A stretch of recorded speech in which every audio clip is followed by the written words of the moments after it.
Hello, everyone. Welcome to the San Francisco Collaborative Against Human Trafficking parallel event, using technology to fight human trafficking of women, girls, and vulnerable populations. I'm pleased to acknowledge our co-sponsors, the International Alliance of Women, San Francisco chapter of the United Nations Association, USA, and the National Council of Jewish Women, San Francisco. We are very honored that with us today is the president of the International Alliance of Women. Alison, please make a sign, wave, hand. And the president of the National Council of Jewish Women, San Francisco, will be shortly joined by the president of the United Nations Association, San Francisco chapter.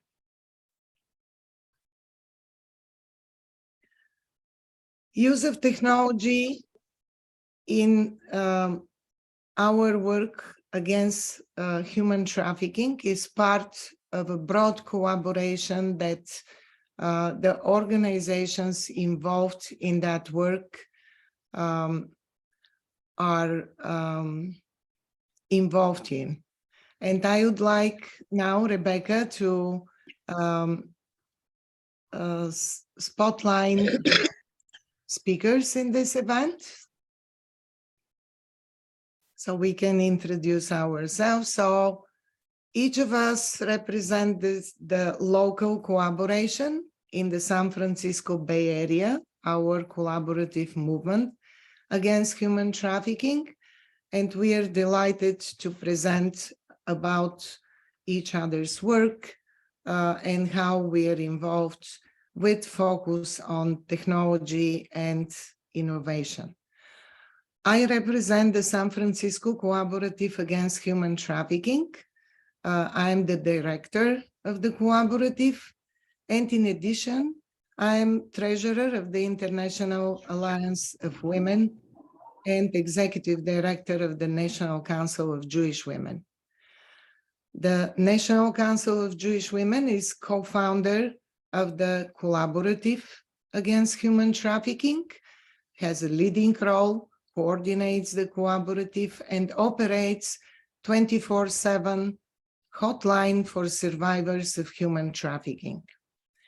And now I'm pleased to ask Jackie to introduce herself and the work of her organization, as well as your role in the organization. Hi, so I am Jackie, and my role is as a product manager at an organization called Annie Cannons. So I'll talk a little bit about kind of both things that I do. First of all, Annie Cannons is a nonprofit that serves survivors of trafficking in their journey to become software developers. So we have a training program that starts with digital literacy, meaning that you could have never touched a computer in your life and you can still become a software developer. From there, we train people in what we call the fundamentals of coding. So for those developers out there, that's HTML, CSS, and JavaScript. And in addition to that, we have advanced training for people who want to pursue roles in the tech industry. And right now, that includes things like front-end and back-end languages, React, for those developers out there. Is what we focus on right now. And it's pretty great because when someone goes through our program from start to finish, from digital literacy all the way to advanced training, they also receive support in applying for jobs and connecting to the tech industry. So one of the things that we do is we help them build portfolios by actually building real products, real life products that are out in the world. And they get experience working at Annie Cannons as developers through an apprenticeship program, so that they can go to an employer and say, "I've done this before." It's not just that I've been trained, in a classroom, but I've also actually, what we say is executed code or written code, right? And built part of a product. Now, one of those products happens to be the product that I oversee, and that is called Resourceful. And I'll talk a lot more about it later. But essentially what I do in my role is I make sure that our web platform and our app do everything that survivors need it to do, and that it gets built successfully, that it's secure, that all of our legal needs are met, and just overseeing the entire product. I also have essentially the honor to support students that coming through our program working on that product itself. So it's a really great role. Yeah, that's me. Thanks so much, Jackie. Hara, do you want to speak about yourself and your organization? Hi, everyone. My name is Hara Zahir. I am a program manager for the Trans Global Foundation and run the San Francisco Bay Area region for our Employ Plus Empower program. I'm also a survivor of human trafficking in the Bay Area. Our program actually works with survivors of human trafficking and those at risk for exploitation in a direct client services role, where we support on removing barriers for education and employment. So anything from mental health, housing, all of that. And we are very collaborative. So our organization actually works with the SF Collaborative Against Human Trafficking very closely, as well as Annie Cannons and a bunch of organizations throughout the Bay Area, because we believe it takes a village to help individuals that are going through these situations, as well as the education needed to prevent the exploitation of our youth and other individuals of vulnerable populations. Thank you so much, Hara. Rebecca, it's your turn. Thanks, Antonia. Hi, everyone. My name is Rebecca Cormack. I'm part of the steering committee for the San Francisco Collaborative Against Human Trafficking. I'm also involved in the functioning of the hotline, the San Francisco Bay Area Human Trafficking Hotline, which is a 24/7 confidential hotline, and it provides resources to survivors and to concerned citizens. I'm also the administration and programs coordinator of the National Council of Jewish Women, San Francisco, which is one of the coordinating agencies of the San Francisco Collaborative Against Human Trafficking. In addition, I'm a member of the International Alliance of Women, which is one of our co-sponsors of this event today. And my background is in public health. I got my master's in public health and specialized in maternal and child health. So, yeah. Thank you so much, Rebecca.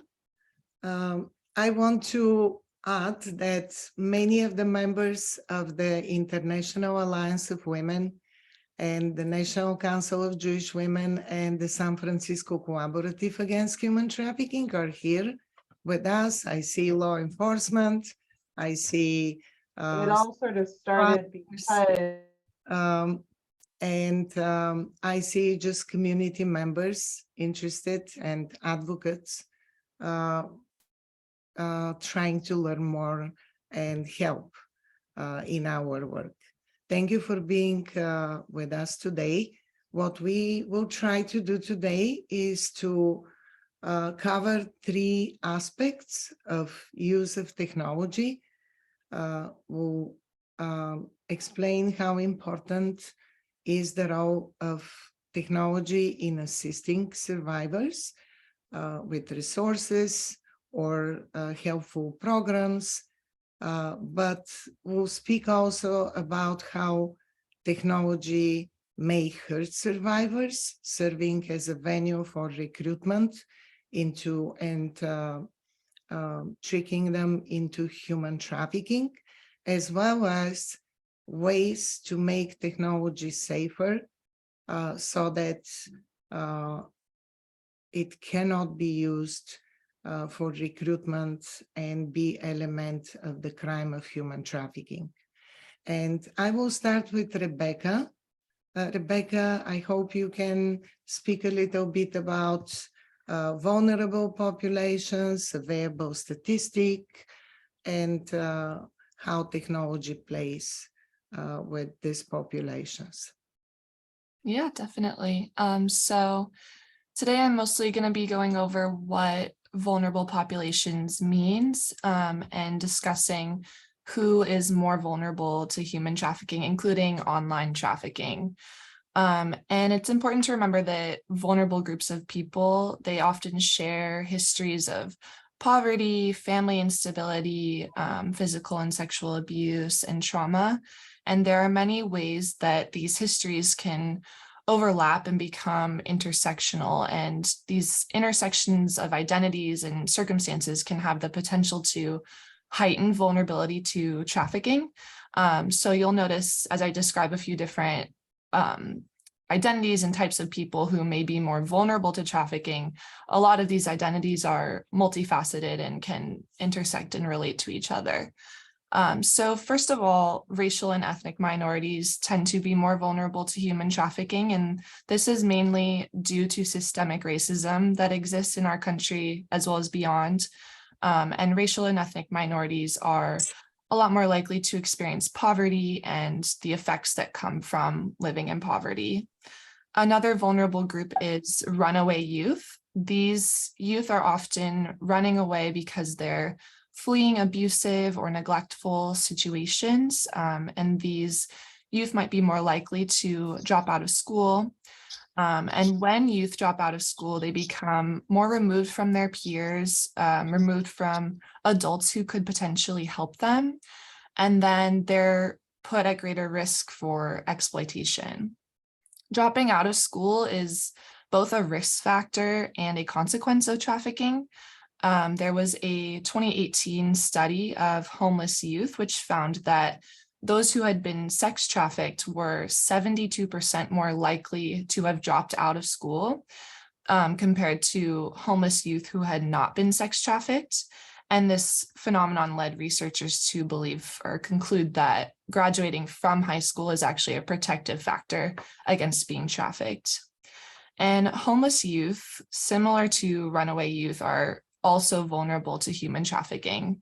So typically homeless youth are more desperate for basic necessities, so food, clothing, shelter. And when a trafficker comes into their life and says, I will give you these things, I will be there for you, it's not uncommon for these youth to form a relationship with the trafficker that then quickly turns into a situation in which they're exploited.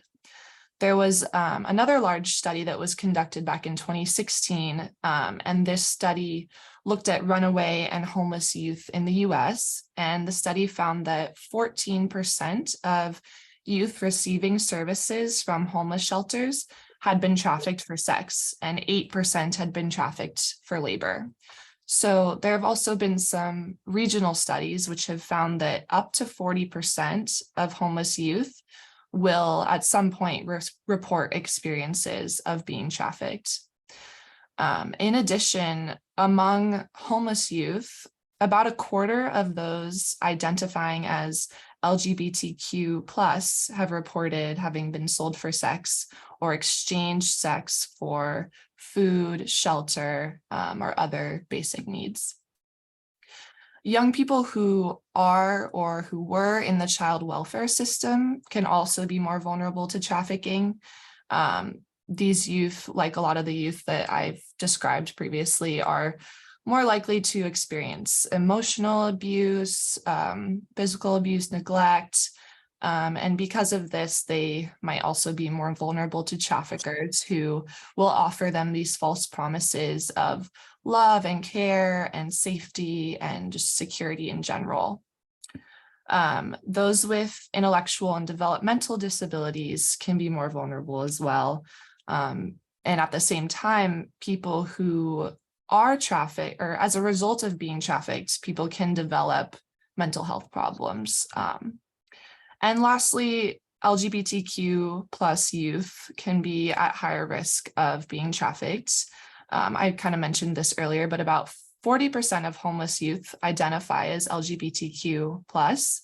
And these youth are up to 7 times more likely to be victims of sexual violence.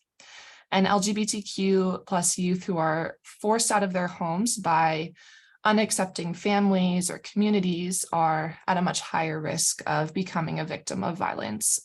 They can be more easily preyed upon by traffickers, people who offer them help in exchange for sex or other acts like labor.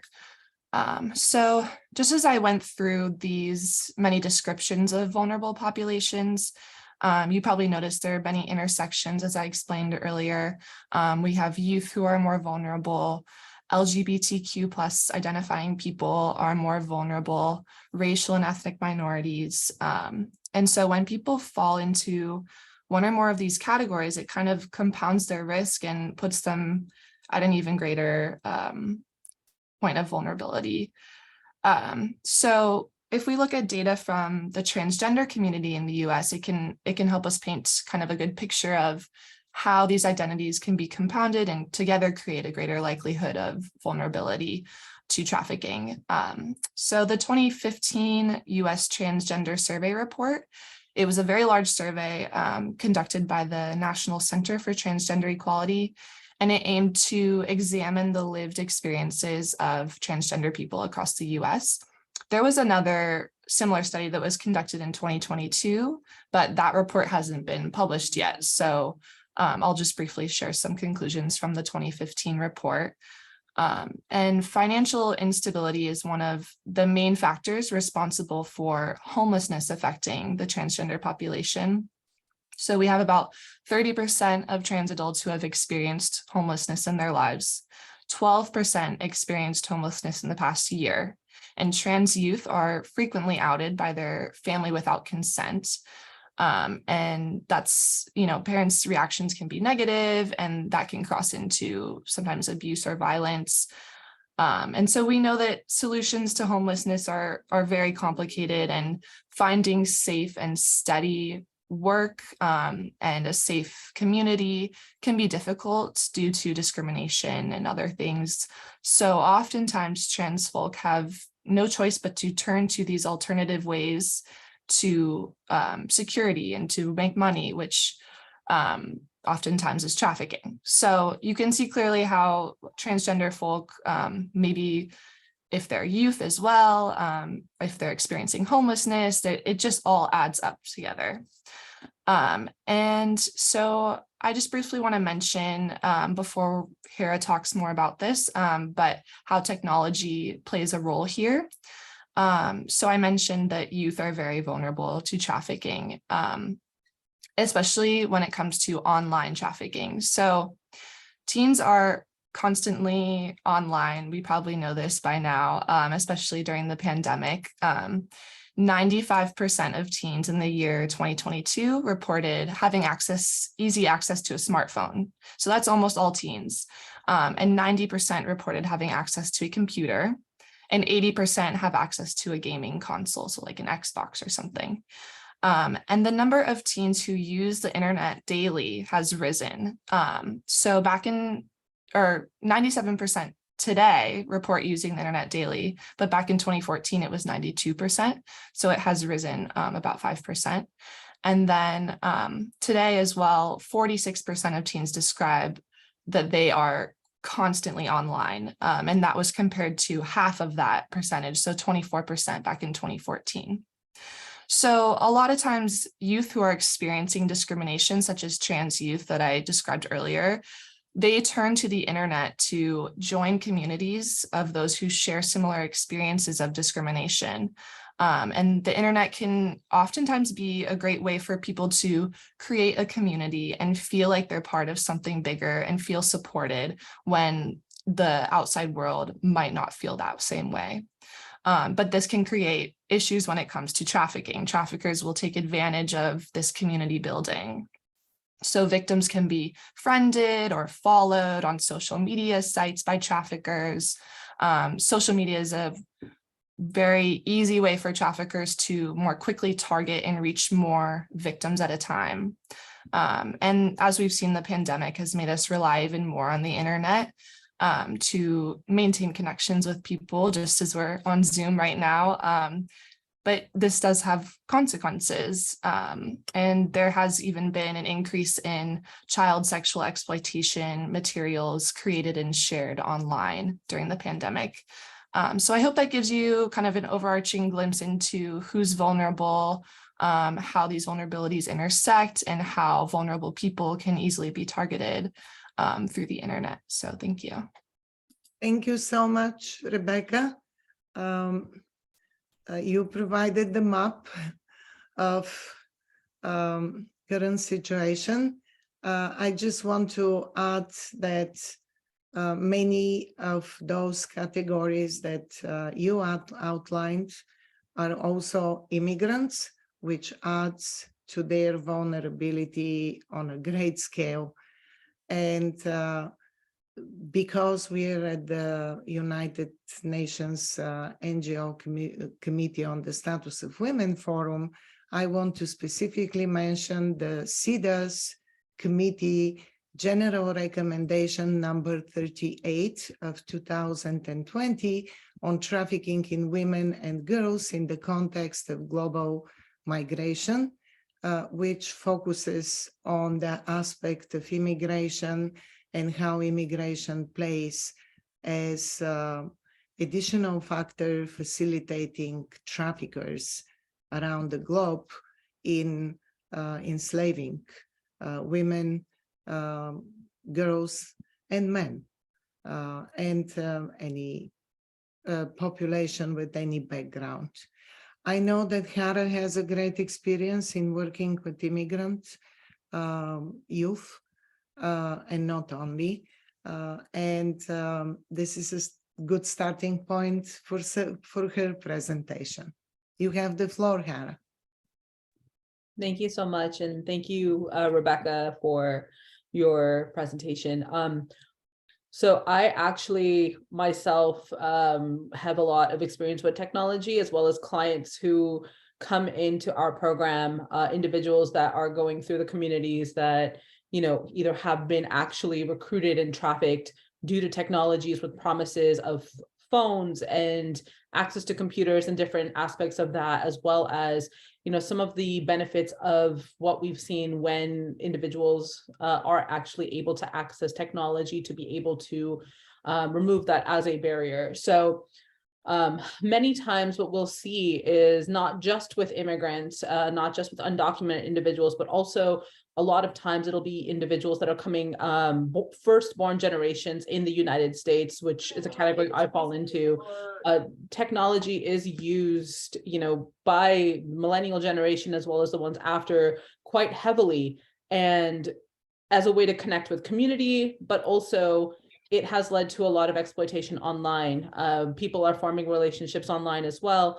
We have a lot of individuals that'll be coming in to our program that are who have experienced some form of abuse, formed relationships online, have been recruited in labor and sex trafficking, as well as you know, using things such as Kik, Snapchat, Discord.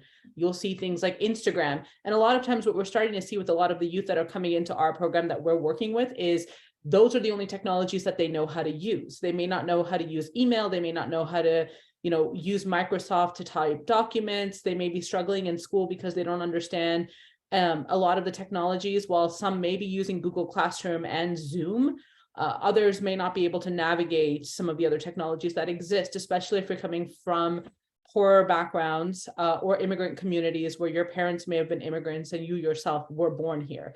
Because a lot of times parents may not have that access to technology and may not actually be able to monitor it, or may not be able to understand what's really going on. And during the pandemic, we saw a rise, as Rebecca had mentioned, in online exploitation, but also it became a tool for recruiting. So individuals that were immigrants, especially undocumented individuals that we've been working with, a lot of times the only form of communication that they have is a cell phone that was given to them by a trafficker. And so that has been used many times to actually track the individual. And so getting them a new cell phone may be the first thing you may have to do, because of the fact that they may be getting tracked, but also they may be traumatized from technology due to this one piece of technology that they have, where their email, any form of technology that they may have access to, like Zoom, resources that they could actually go online to look up, they may now be afraid to put in information because this is now the only form of technology that they have.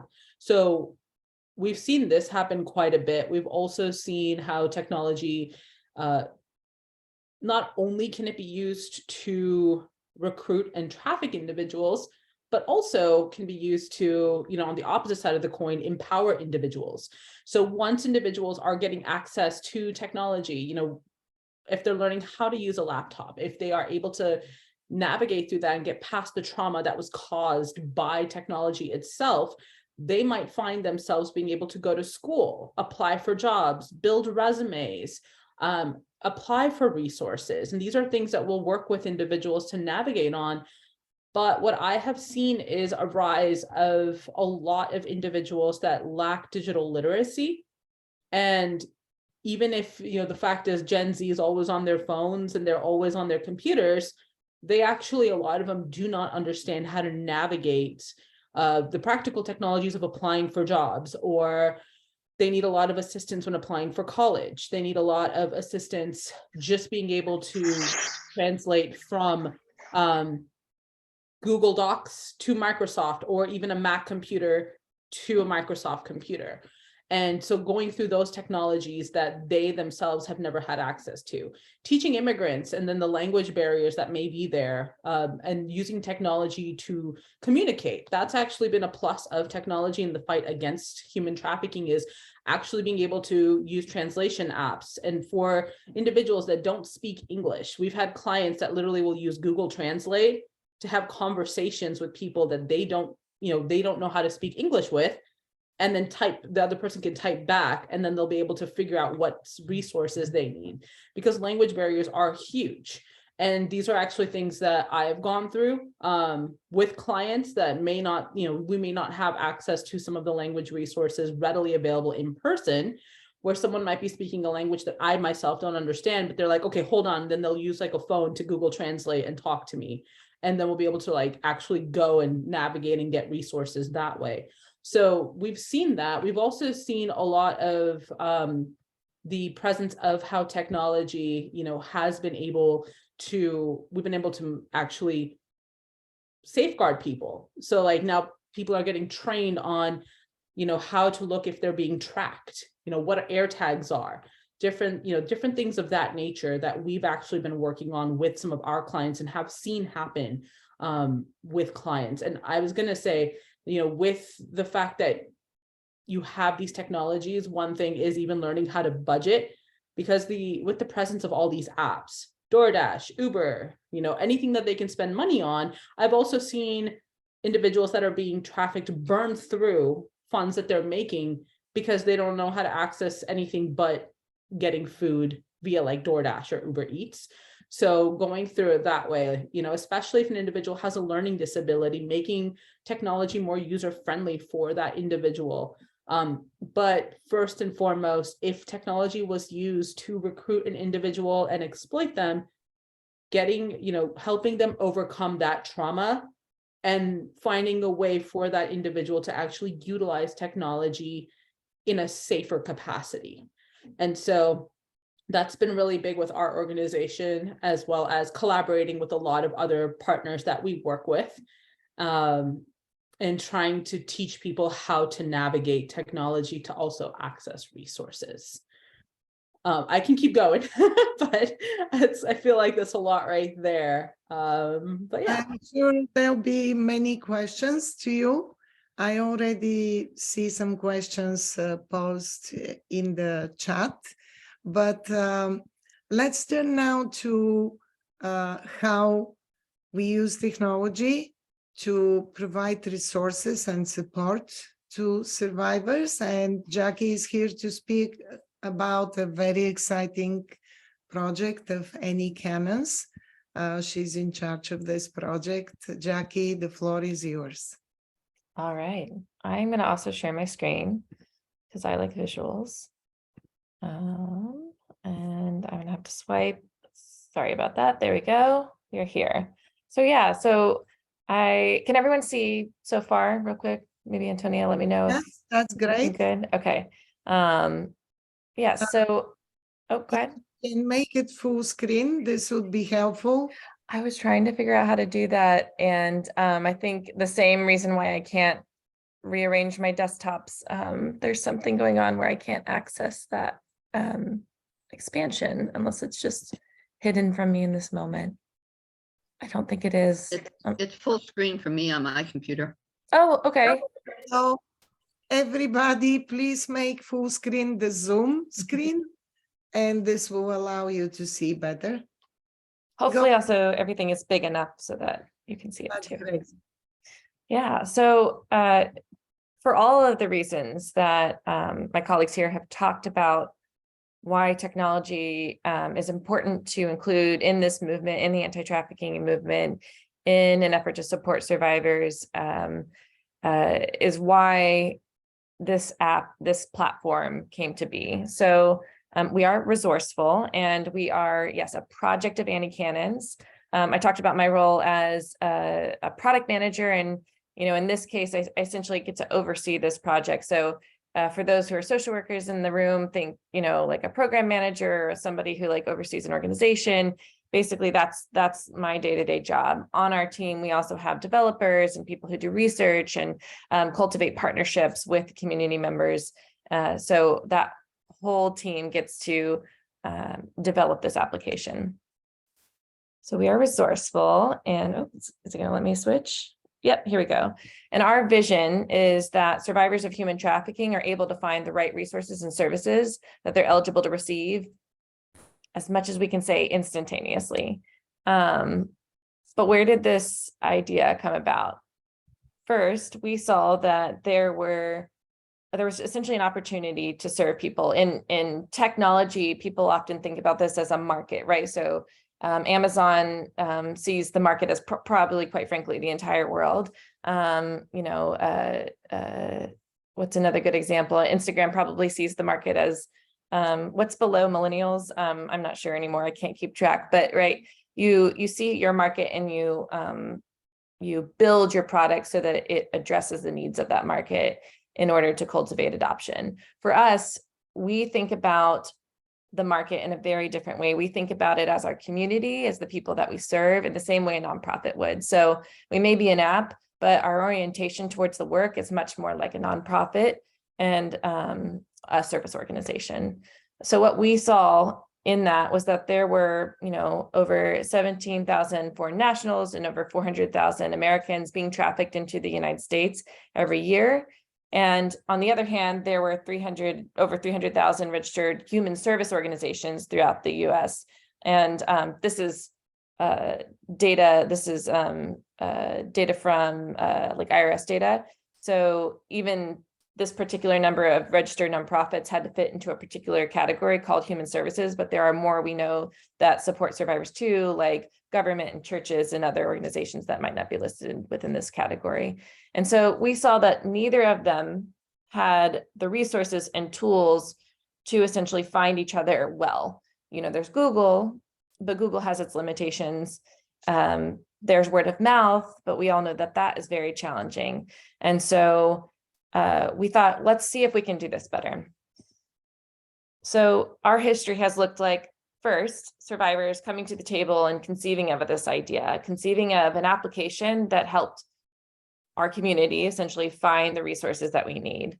We started by asking survivors and service providers what the app should do. This was kind of unique because we had some ideas about what we thought it should look like and what we thought it should do, but this experience of starting from almost from scratch allowed us to make sure that we were making the right decisions and that we were thinking about safety and adoption of the product based on the real needs of the community. From there, we were able to secure over $900,000 in order to build what we call a prototype. And then from there, we were able to start our development and get ready for a launch. There's actually a lot of things in between that last bit, but I simplified that way too much. We'll talk more about that though.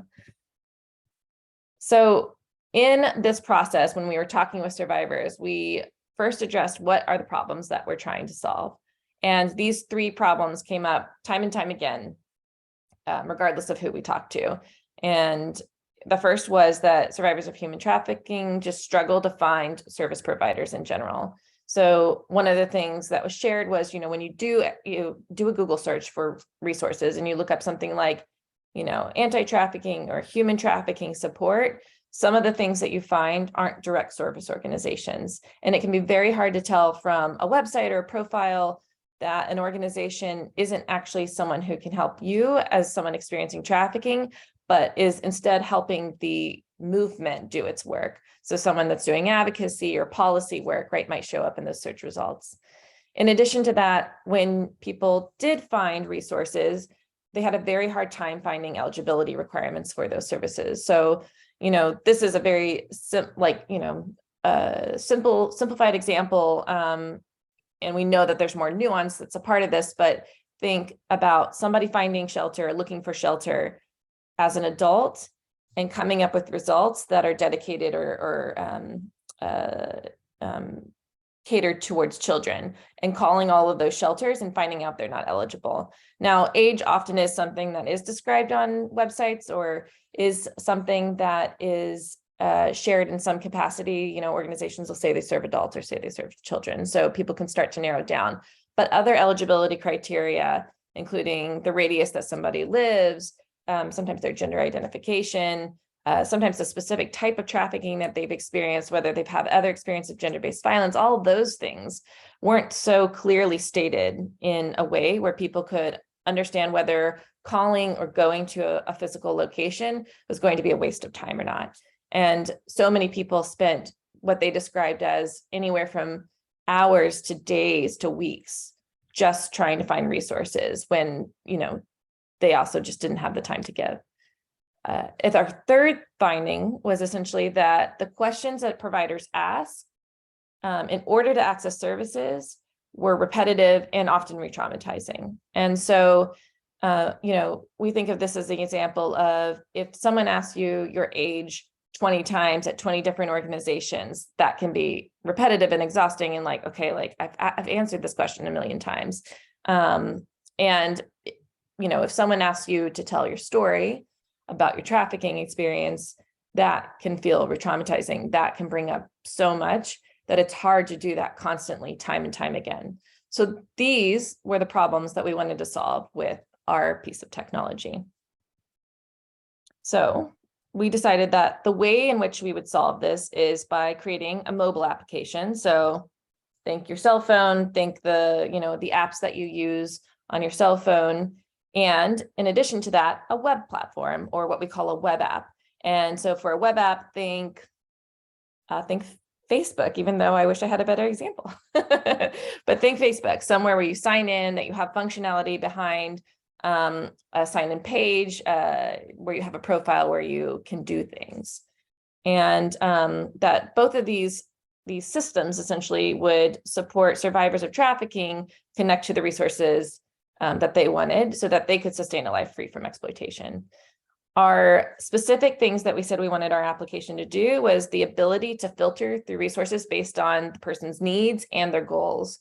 So if someone has, a goal or a need around employment, that of course we could find employment-based resources rather than just, kind of anti-trafficking and general resources.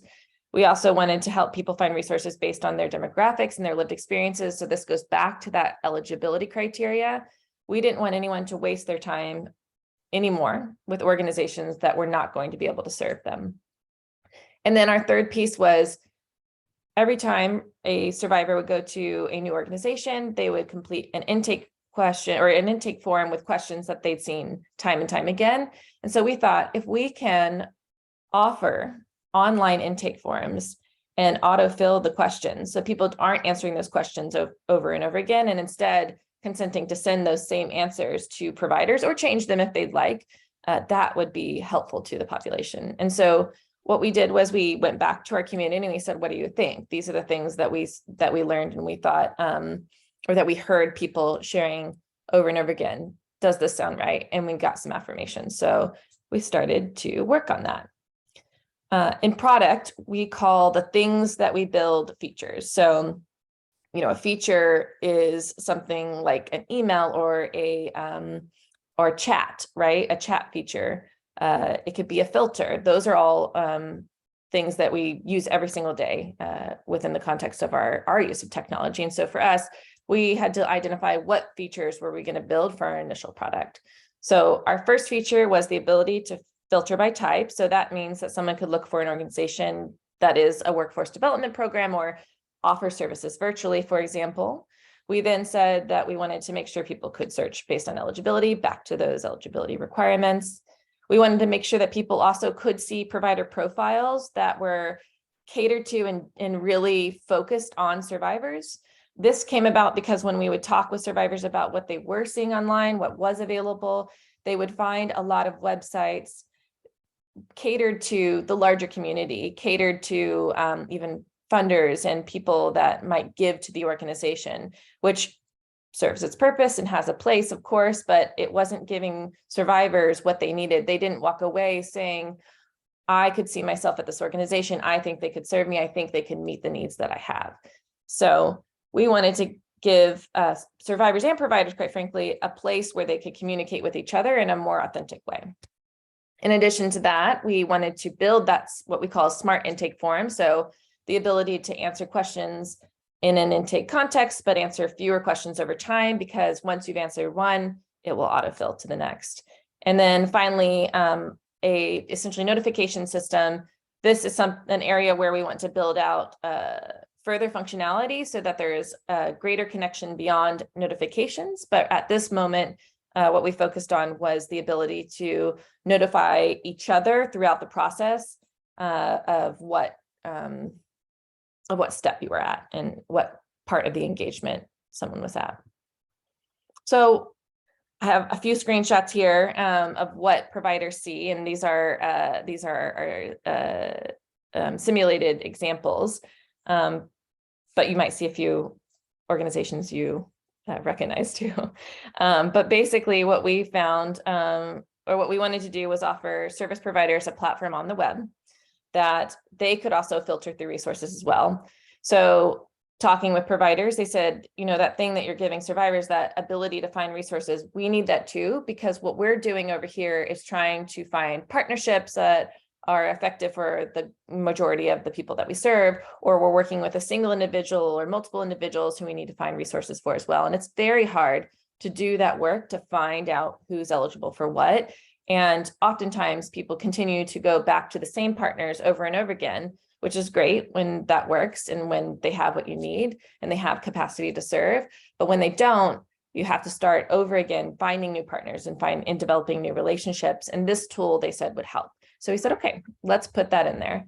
So that's what people see when they first log in. In addition to that, we have what, and I don't have a screenshot of this, but we have a section called People, which is an area where service providers can see who has essentially applied or tried to connect with their organization. So if I'm using the application and I see Annie Cannons at the top of my screen here, I'll just use this as an example. I see Annie Cannons and I say, I really want to be a part of that program.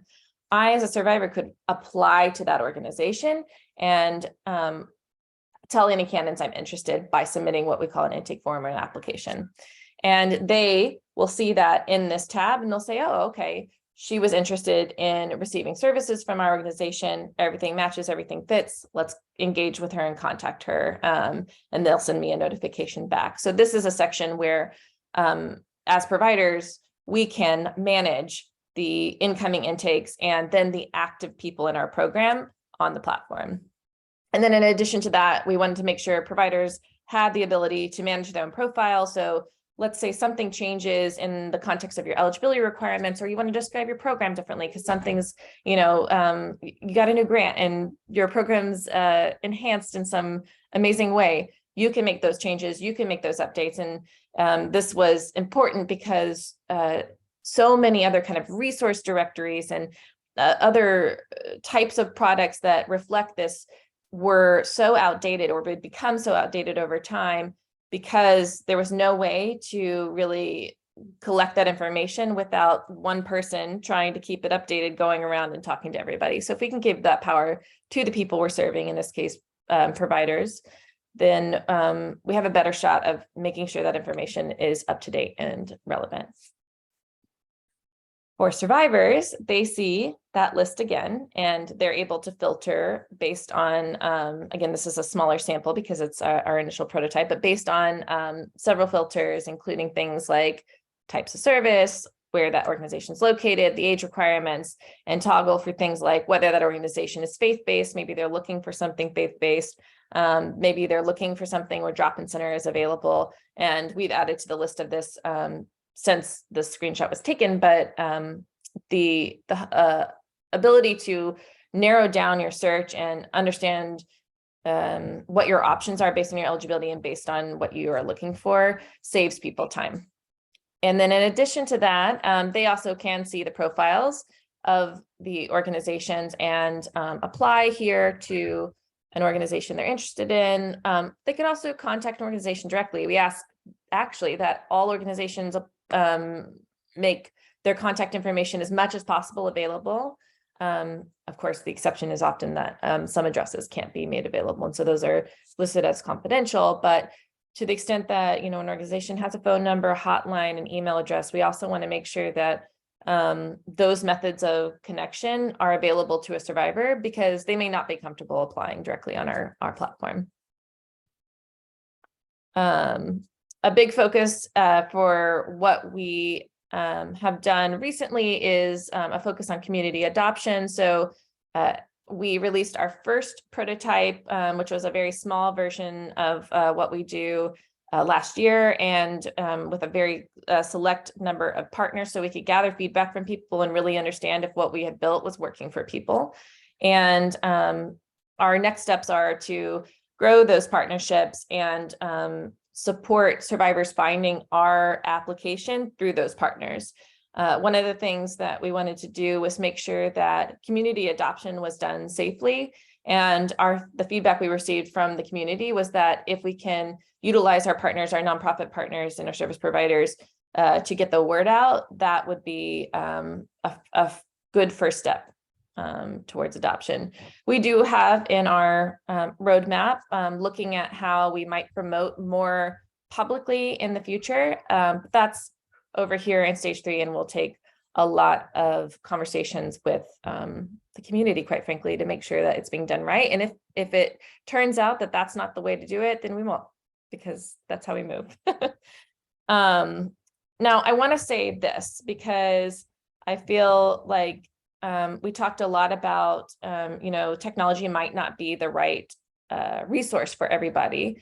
So one of the things that we do is let people know about what other options they have. So one of the things we do is highlight the National Human Trafficking Hotline, because for some people, calling a hotline is better than accessing our app. In reverse, some people prefer to access our app versus accessing the hotline.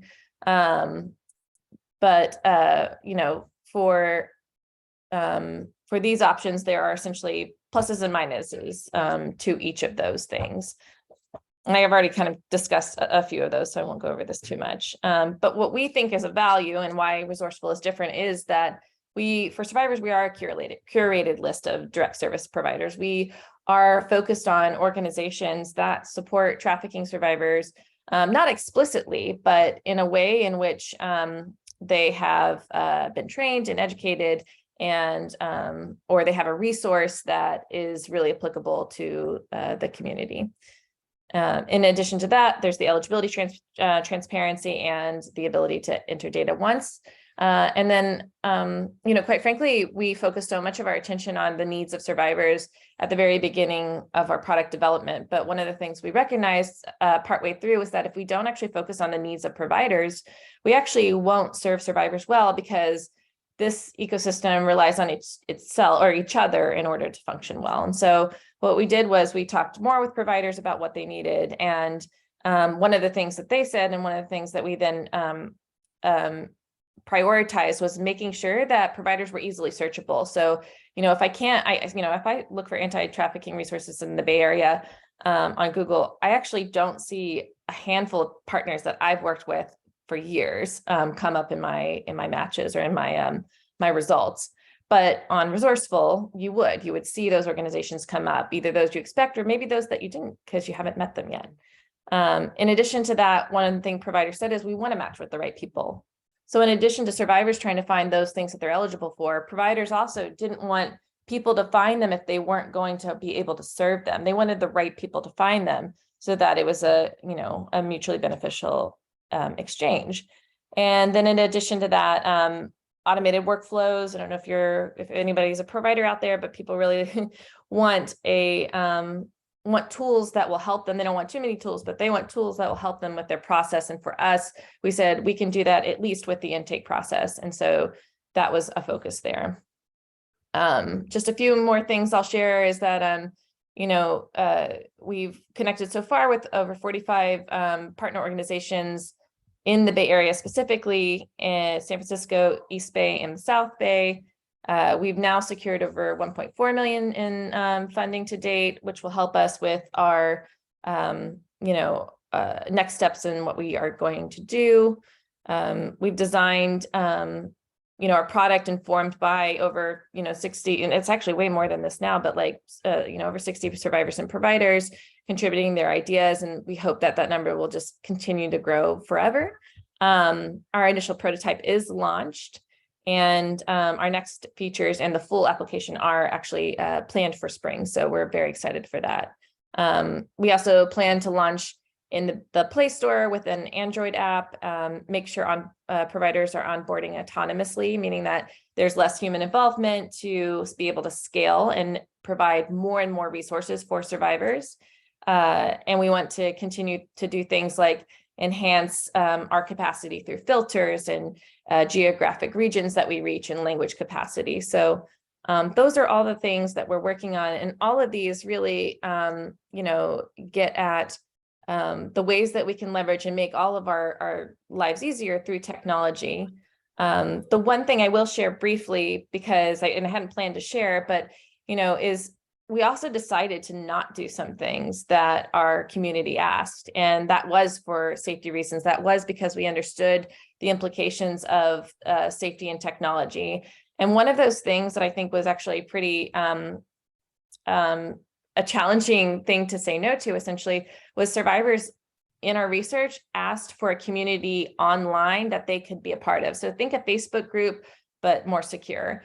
And while that sounded amazing to give space for survivors to have their own online community that was, catered towards them and could either meet their needs or facilitate their goals, we also knew that we wouldn't be able to control everybody onboarding onto the application, and we wouldn't be able to control the possibility of recruitment within the context of that space. And so we said that actually, and quite, unfortunately at this time, we wouldn't be giving access for a survivor to connect with another survivor on the platform. So that's just one example of ways that we've made decisions about safety that have been challenging and hard to say no to, but have been important in order to meet our overall mission, which is that people are finding the right resources, but also safely. So I've talked for way too long. Yeah, sorry. Can stop sharing now. Yeah. Very comprehensive. This is a very exciting project, and we see now very developed and already functioning. I will speak very briefly, because we are very ahead of time, about one of the hotlines, and we hope that you have it on Resourceful, because it's very important for the Bay Area, local patriotism would tell us, let's have this hotline on the app, as well as the directory of services for survivors of human trafficking, which is currently on the website of the San Francisco Collaborative Against Human Trafficking. So both this directory of services and the hotline are also ways technology to be used to support survivors. I want to acknowledge many of us here, even in this meeting, representing law enforcement agencies, government agencies, and service providers on the San Francisco Collaborative Against Human Trafficking for their critical help to develop the hotline.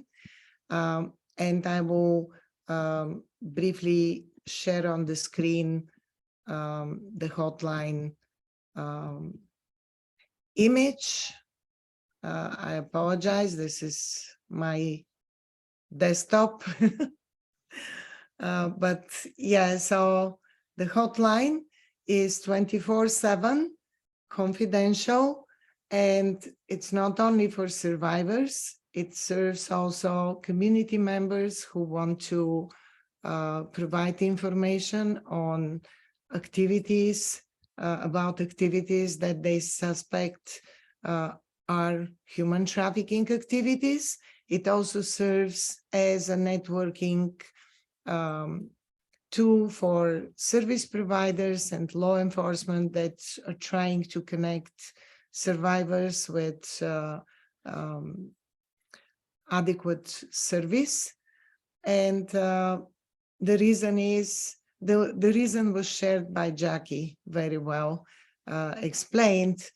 We have many organizations and groups providing service, but the connection, the coordination doesn't work very well because they don't always know about each other and their needs.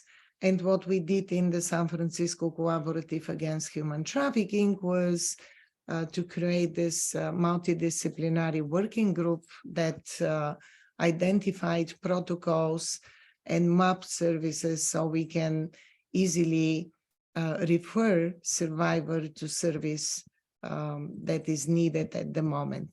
Please take the phone number of the hotline. I will post the image in the chat. I just don't want to take more from the time here. I want to invite everyone to post questions in the chat.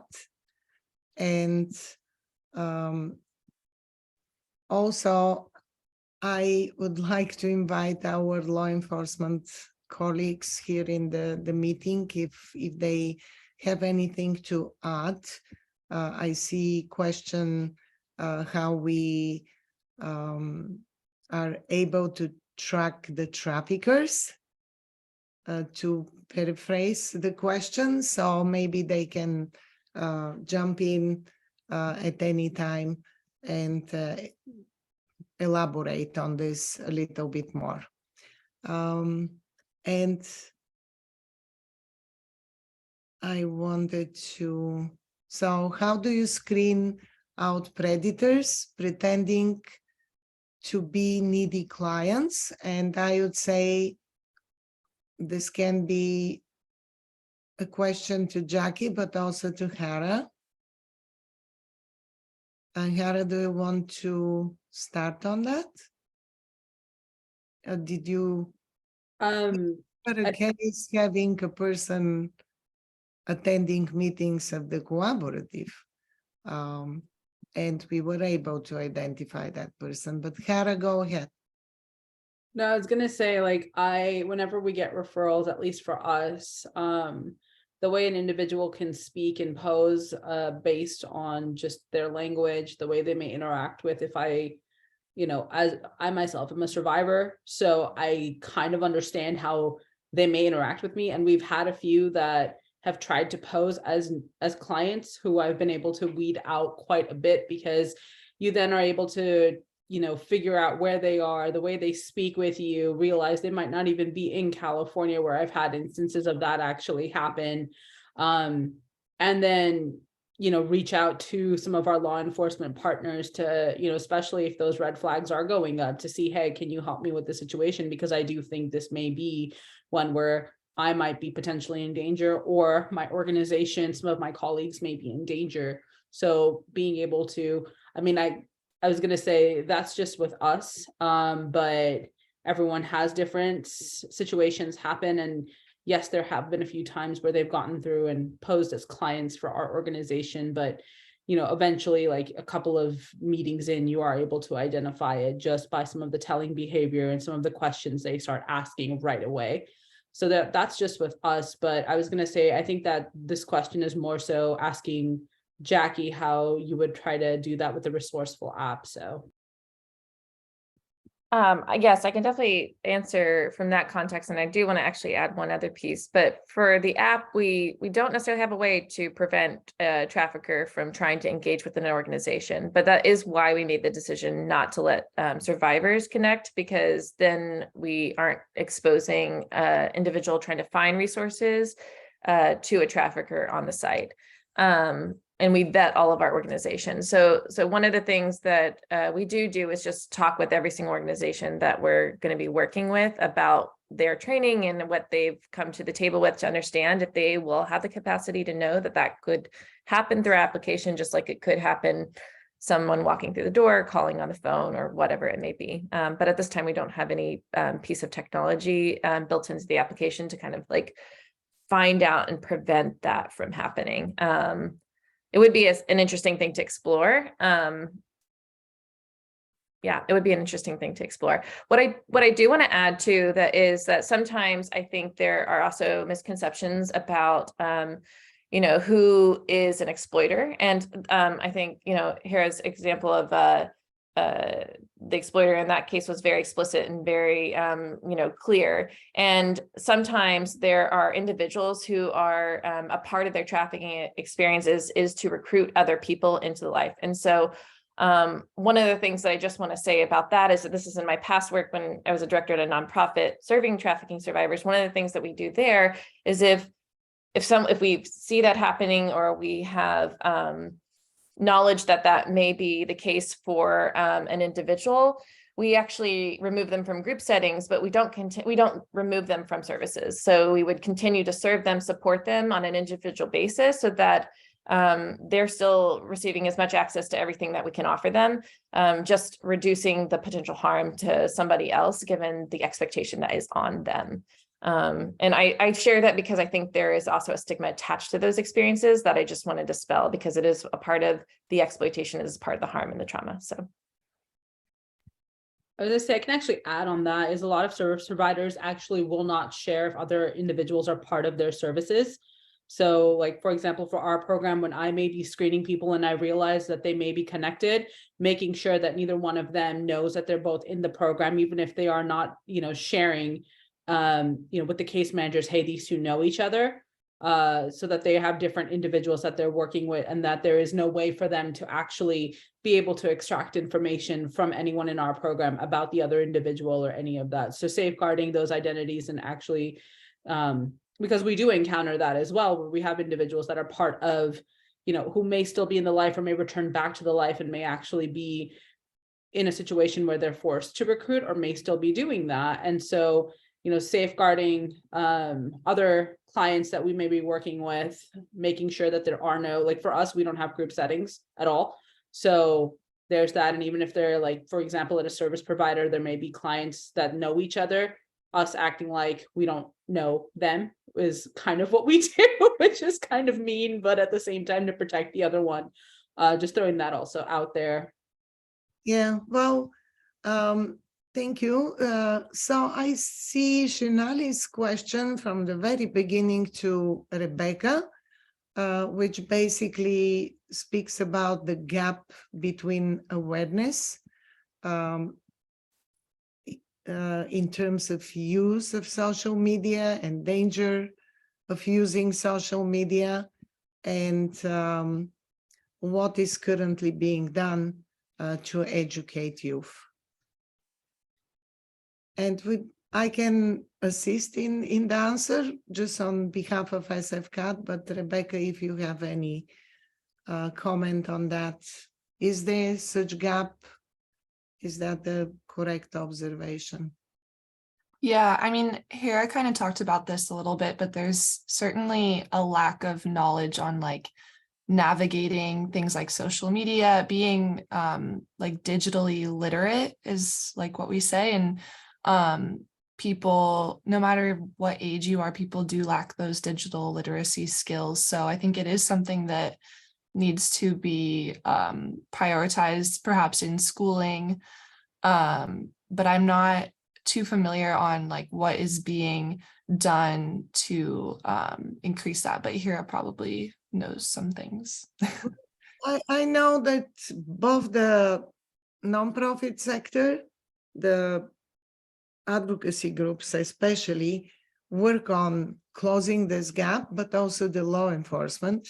And the San Francisco Cooperative Against Human Trafficking presented twice, due to a huge interest, presentation of the social media committee of the San Joaquin Anti-Human Trafficking Task Force, which was a youth committee, and it provided extensive educational presentation, not only for youth, but for and students, but for parents on use of the variety of applications and social media, and how the dangers of using this media can be prevented and what parents should do.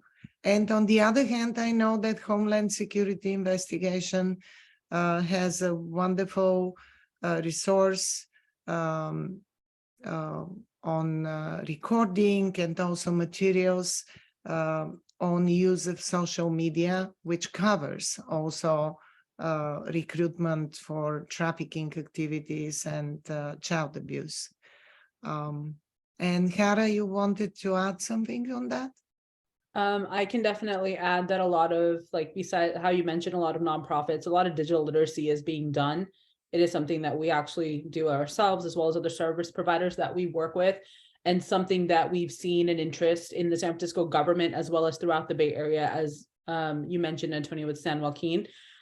There are a lot of youth that are now starting to participate in movements to learn more about what social media does. Anyone that also participates in SF CAT's teen awareness competition, they learn the dangers of this. In the San Francisco Unified School District, there's a huge growing interest on learning more about this, and that, you know, they are now open and willing to actually have anti-human trafficking education at a higher capacity in schools, because they're not actually being able to do that with their current staffing. So a lot of external organizations are being able to come in and work with youth in that facet as well.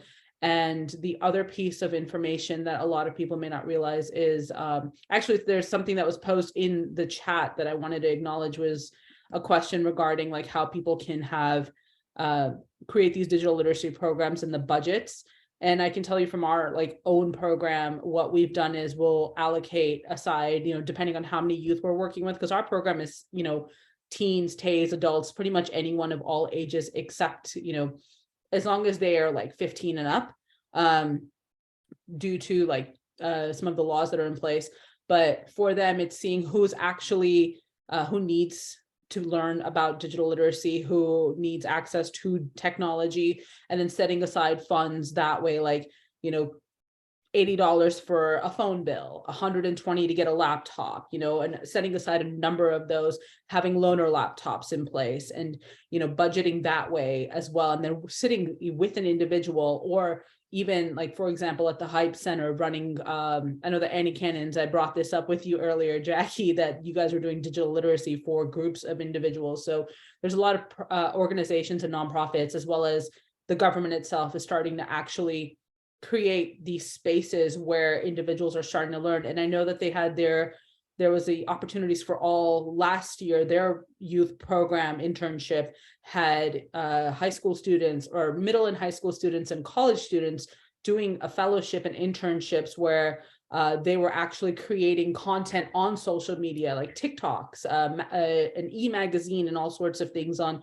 what is anti-trafficking knowledge, and spreading that amongst their own peers as their project. So there's work being done in this. It's starting to gain a lot more movement. And Jackie, you probably have points on this, but also two more questions, which I see to be to you. How often is your database in the app updated, or maybe how you update because it's probably more on a regular basis? And can your app be used from Africa? Does it work for global use? There is a specific question from Anne. Sure. So we our database isn't updated by us unless at this moment we are adding a new person to the database. When providers will add themselves, what we will do is set a quarterly reminder to make any updates. With some variability, we know that grants come in at, or start or potentially finish on somewhat of a quarterly basis. So, for the span of a year, but usually, they either start in July or they start in January, or some start in March and October for reasons I don't understand.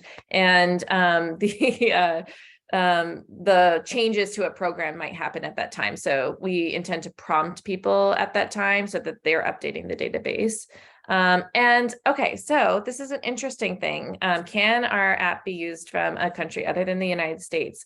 Currently, it can be accessed from a country other than the United States. However, our organization, the organizations listed on the platform, are not, largely located in another country. Some of them do offer services virtually, but even those services are limited to either a national geographic region or a geographic region that is even more specific.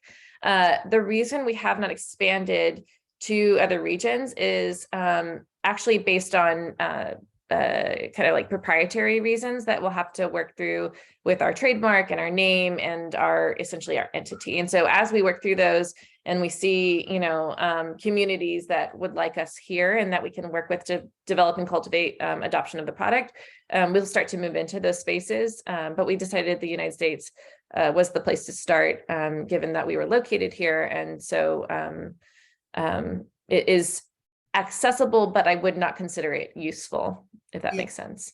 Well, maybe here is the moment to add that if you reach the hotline, because of San Francisco Collaborative Against Human Trafficking work with consulates based here and some of our connections in other countries will be most likely able to assist with information for service providers or procedures in some of your countries. And Jackie said you can find phone numbers of the hotlines on Resourceful, which is great. So you still can use the app and find this information. And then we have several questions about data safety, Jackie. How do you ensure safety, protection of the data? And we'll speak about this as well. Sure. So, and I think I saw a question at some point about like, are we cloud-based? Yes. Data center in the sky. I know. Yeah. So what we do, we encrypt our data is the kind of easiest way to put that. We also try to make sure that we're actually asking for consent for every single piece of data that somebody is giving to us at every single point. Our autofilling is our attempt to reduce the friction of making that process, but we ensure that every time that somebody is changing their data, they're aware that that's something that's going to be stored in our database. And I saw that someone said something about like who can see it. And so if an individual has a profile, they can see their own profile. If a provider is connected to a survivor, they can see that survivor's profile, but providers can't see every survivor who is on the platform. They can't see every profile. Survivors can see every profile of a provider though, of course. And then from a kind of like back of the house or operations perspective, our small team can see data at this point. We are exploring encrypting data on an even further step, particularly as our team grows, just to continue to make security a priority. I see that Tatum will be able to assist us with some responses on how we track traffickers, and another question was on the education of youth and parents on dangers of technology, of use of technology. Tatum, are you still in the audience or anybody else from the law enforcement group?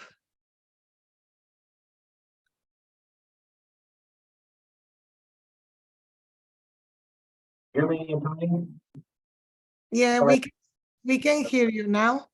Okay, I'm trying to adjust my camera. For some reason, it's not working. But anyway, so I did see the question from, and great presentation. So thank you very much. It's always a pleasure to learn more about everything folks are doing in the Bay Area and make it better for the victims. So on the first question from Ida, I answered that. Yes, if you suspect someone is a trafficker, I would ask. Jacob, the connection is not very good. Maybe closer to the microphone, or sorry about that. Okay, how was that? That's great. Okay, so it's my laptop is okay. Maybe it's over. Okay. Anyway, so I saw the question from Ida. How, if you suspect someone's a trafficker, you can report that to your local law enforcement agency. And also, I'm sure that, FBI or HSI, and I'm with HSI, we'd be happy to take a look at that information. We just ask that you send us whatever correspondence you have and why you suspect something. Again, so it's better just to report it, especially if you have that inkling. It's better to do that. Regarding tools that are out there, Antonio, talking about like iGuardian, which is an HSI initiative. There's also a National Center for Missing and Exploited Children, has some programs for NetSmarts, I believe is the name of those programs that are online with great tools to educate both parents, caregivers, as well as children. So I'd recommend using those resources and looking at those. Obviously, the DHS Blue Campaign has other materials online as well for educators, community members, etc. And that's dhs.gov/Blue Campaign. And again, I apologize, the camera's not working. I don't know why. Does that answer your questions, Antonia? Well, these were the questions, and thank you so much. It just shows collaboration in practice. Yes, ma'am. Thank you all. Appreciate it. Thank you for supporting this event. Okay, oh, there I am. Okay, good. Okay, see y'all. I will post in the chat the San Francisco Police Department hotline. You already have posted in the chat the Bay Area, the San Francisco Bay Area hotline, and we'll post also the national hotline, which can assist also survivors from other areas out of the country. And there was another interesting question.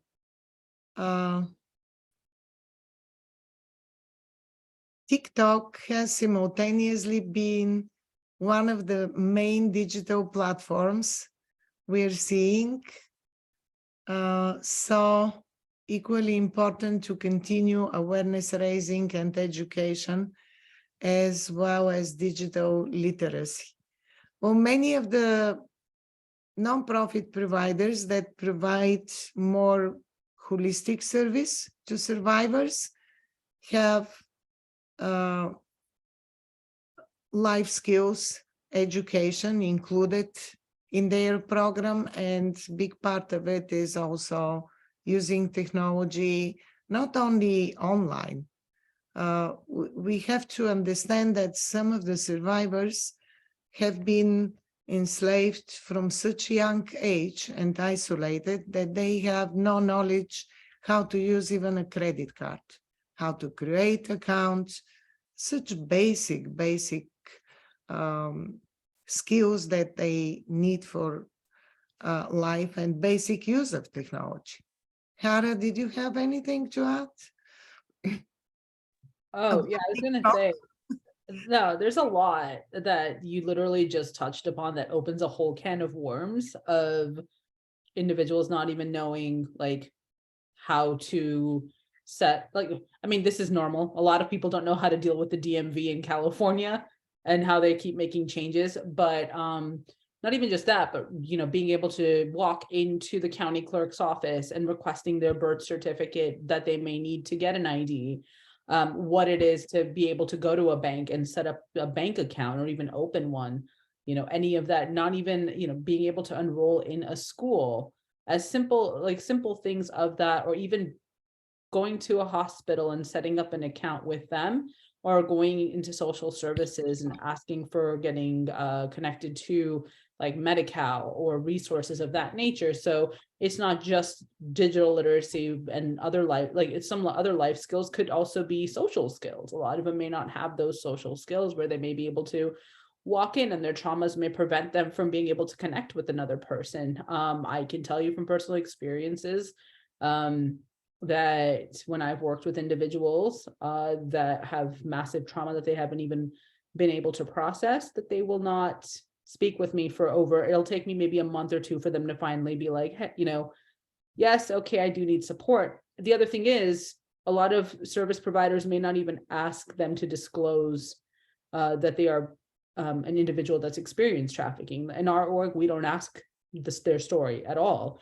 And that's just so, I can tell you, personally, when I went through my thing, it took me 5 years before I could speak about it and even trust anyone. So trust is huge.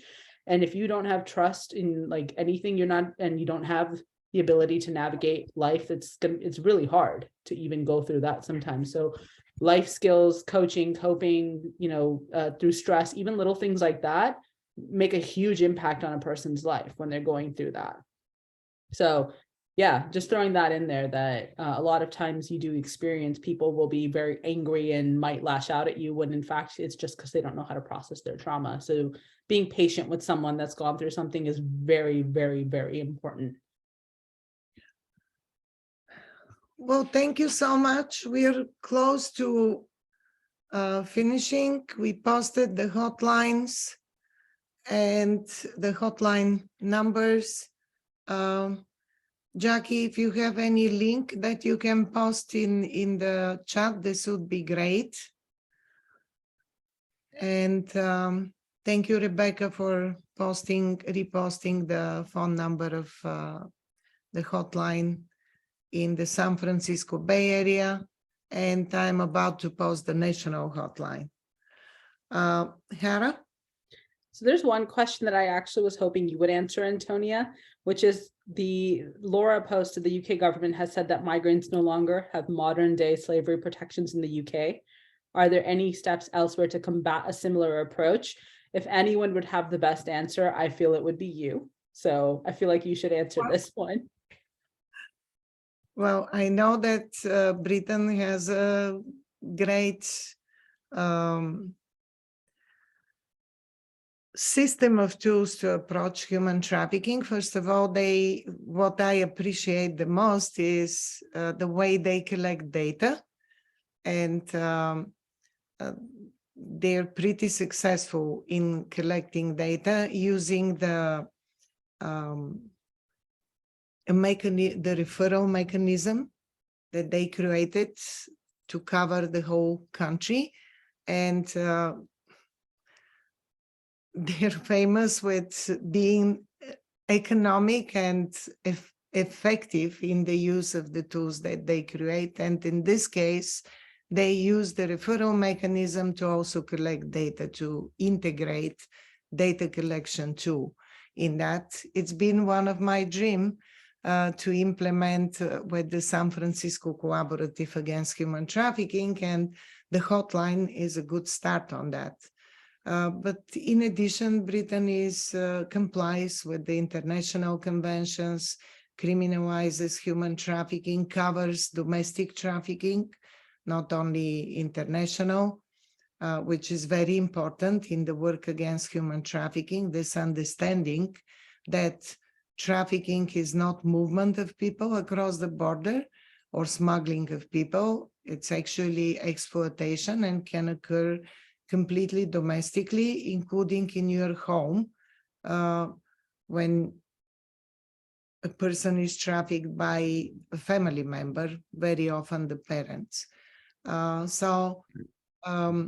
was a big effort in Britain for recognition of the domestic trafficking victims as victims of trafficking, which I think was successful because it led to criminalizing that part of trafficking as well.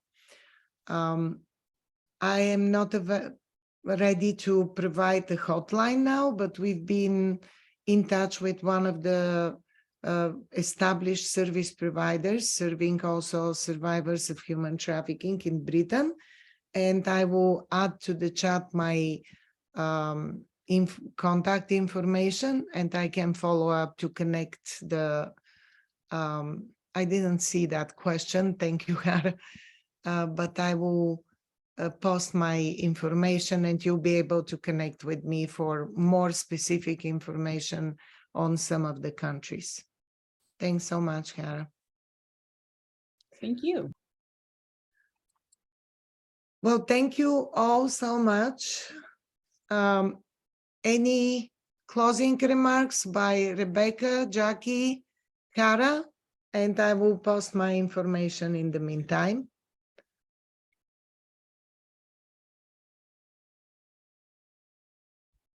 I just appreciate us all talking about how we're leveraging technology to support survivors and the ways in which we can intervene when technology is not doing our community well.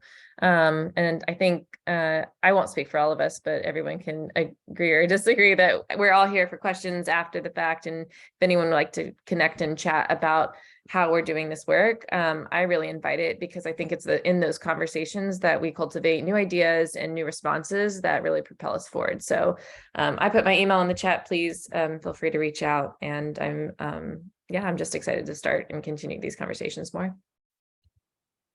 And how about Hara? Did you add your information to the chat?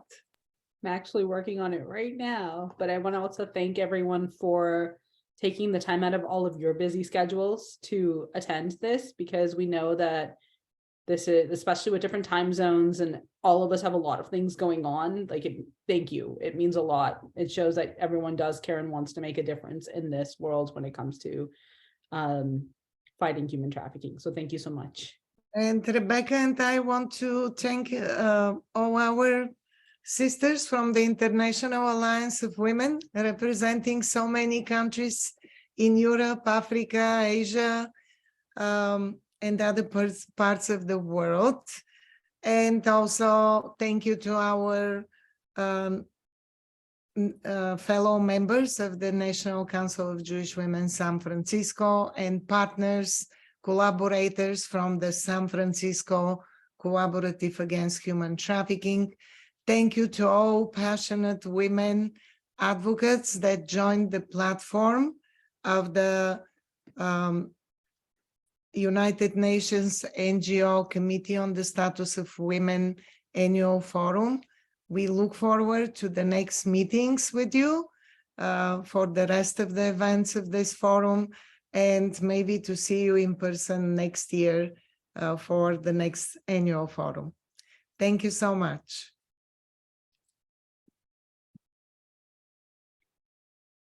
I'm sorry to be late.